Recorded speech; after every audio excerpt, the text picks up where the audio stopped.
Liham by Rosemary Lopez. Hindi alam kung saan sisimulan, napapatanong ang aking isip, walang mahanap na kasagutan. Katulad noong unang beses pa lang kitang pagmasdan, ganda mo'y hindi na mawala sa aking isipan. Malaking karangalan na ika'y natitigan, lubos sa pagkamangha sa iyong mukha, na humaling sa katawan mong balingkinita. Tila yata nagbabadyang mahalin kita, ngunit andun yung takot na baka masaktan lang kita. Lalo na't ngayon sa pagmamahal walang kasiguraduhan, kaya ito'y isusulat na lang sa aklat na nagsisilbing aking liham, sapagkat tuluyan na nga nilamon ako ng takot na baka isang araw isa sa atin ay masaktan.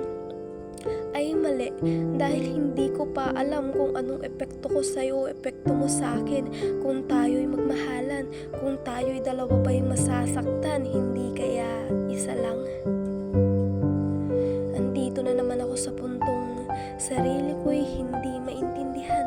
Gusto kitang mahalin pero palihim nga lang, walang lakas na loob upang ika'y harapin at sabihin ang aking damdamin. Naduduwag sa tuwing ika'y nasisilayan. Napapatras ang aking kaliwat kanang paa at napapabuntong hininga papalayo. Marahil mabilis ang kabog ng aking dibdib, basta't ang alam ko lang minahal kita, na ako lang ang nakakaalam.